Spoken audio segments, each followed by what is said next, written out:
Hey dads, I just want to give you a quick word of encouragement.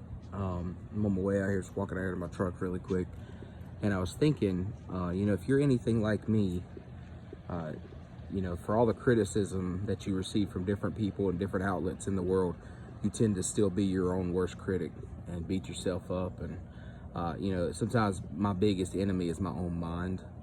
Everybody around me is telling me I'm doing a great job and I'm, a great dad, and yet I still find little ways to sort of sabotage my own thinking because I tend to never be satisfied with what I'm doing.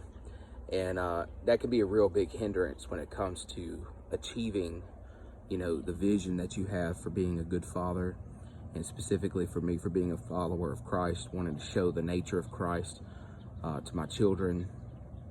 It seems like such an out of reach thing. How do I reflect Jesus in a way to my children that is satisfactory, that is enough? I'm striving towards Christ all the time, but I know that I fall short of his nature quite often. And so I start beating myself up and I wrestle with that. But I want to share with you some words that the Apostle Paul wrote in the book of Philippians chapter 3.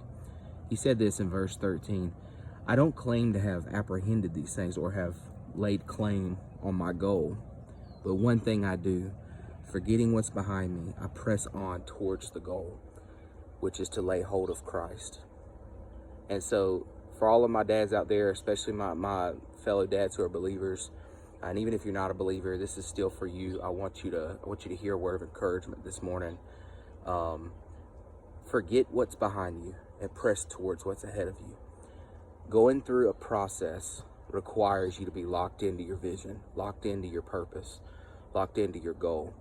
And while it's important to be able to look at yourself with a critical eye and say, these are some areas that I need to perfect, these are some areas that I need to get better and improve, you also got to be careful about fixating on those things. Fix your eyes on the goal and press. Yesterday's gone. You can't go back and change it. You can't go back and do yesterday over.